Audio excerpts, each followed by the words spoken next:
Assalamu alaikum, dear students. As you know that we are doing grammar these times, and now we have a verb to learn. And before verb, if you remember, we did a video on nouns actually, and I hope that you might have enjoyed that video on nouns, where I told you about that there are no definitions in language and grammar, because once you define a thing, that makes a thing crippled, that makes a thing handicapped. And today we have verb. If you know, verb has been derived from the Latin term verbum. Verbum means a word. तो word से आया है, लेकिन ये इतना ही इसी चीज पे फिर लिटरल माने पे ये महदूद नहीं होता है. With the passage of time the connotations grow, जो माने हैं वो भी बढ़ जाते हैं, और फिर जो लिंग्विस्ट्स हैं, ग्रामरियंस हैं, वो रिसर्च करते हैं और नई नई चीजें लेकर आ जाते हैं. तो वर्ब के बारे में कुछ ऐसा ही है जो हमने डेफिनेशन पढ़ी थी वर्ब के बारे में. Any word that shows action. So any word that shows action, ये हमने पढ़ा था. लेकिन इतना ही नहीं है, एक्शन ही नहीं है इसमें. तो what about this sentence? अगर मैं कहूँगा I like roses, so इसमें कहीं पे एक्शन आपको दिख रहा है. Is there some action in I like roses, in the sentence I like roses? Do you feel I'm doing some action when I say I like roses? No, there isn't any action in the sentence.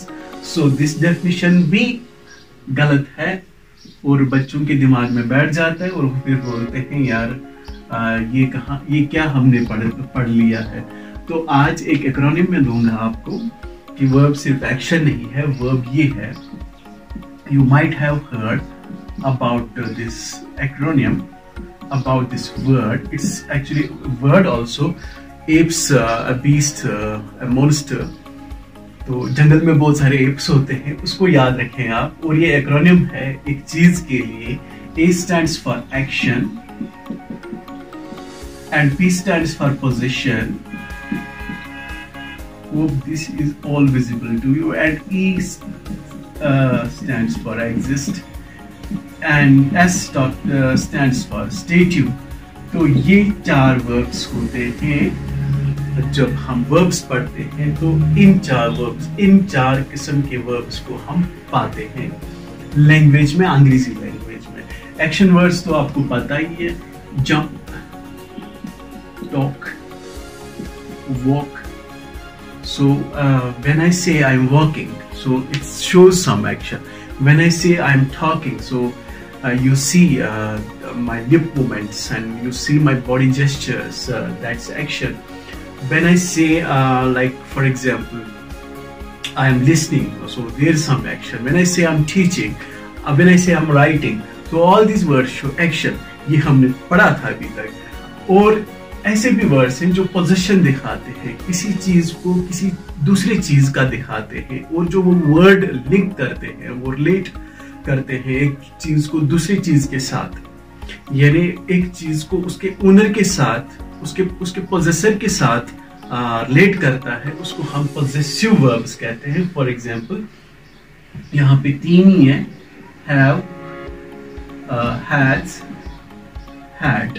इसका ये मतलब है, अगर मैं कहूंगा I have तो pen. सो जो have है ये रिलेट करता है पेन को और आई को. यानी this is he is the owner and this is the thing he owns. और कौन सी चीज दिखाता है इसको? हैव. इसलिए हम इसको यहाँ पे रखते हैं पोजेसिव में. तीन ही वर्ड्स है ये, हैव, हैज, हैड. देन एक ऐसे वर्ब्स है जो किसी चीज का होना दिखाते हैं, किसी शख्स का होना दिखाते हैं. फॉर एग्जाम्पल मैं कहूंगा यहाँ पर आई एम द टीचर, तो मेरा होना दिखाते हैं, मैं क्या हूँ. तो ये कुछ भी हो सकता है. I am good, I am a Muslim, I am a Kashmiri, he is a Hindu, she is Christian, they are Jews. So किसी चीज का होना, they are students, they are children.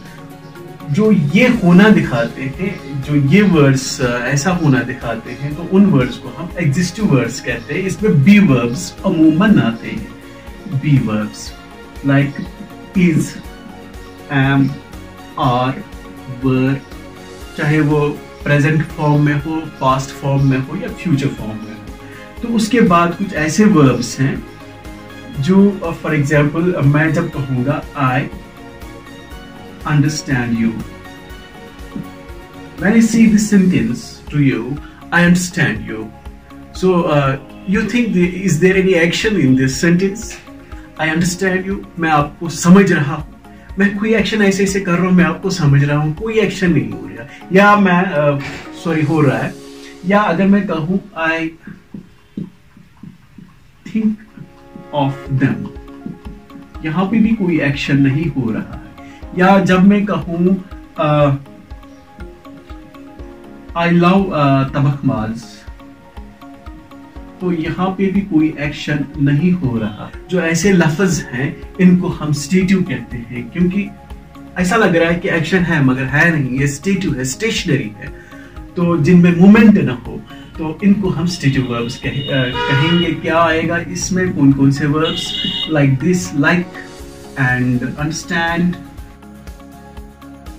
and you can go on and come up with so many verbs that are related to stative verbs. So एक acronym आपको याद रखना है। Apps, इसमें एक्शन आ जाएगा, पोजीशन आ जाएगा, एग्जिस्ट आ जाएगा, स्टेटिव आ जाएगा। ये सारे वर्ब्स हैं। फिर इसके अलग अलग किस्म हैं, अलग अलग मेजरिंग रॉड पे, वो हम बाद में देखेंगे। आज इतना ही है। आप मुझसे आप इजाजत लें, मैं आपसे इजाजत लूं। जब तक मैं आपके लिए कुछ नया वीडियो ले आता हूं, तब तक के लिए अल्लाह हाफिज।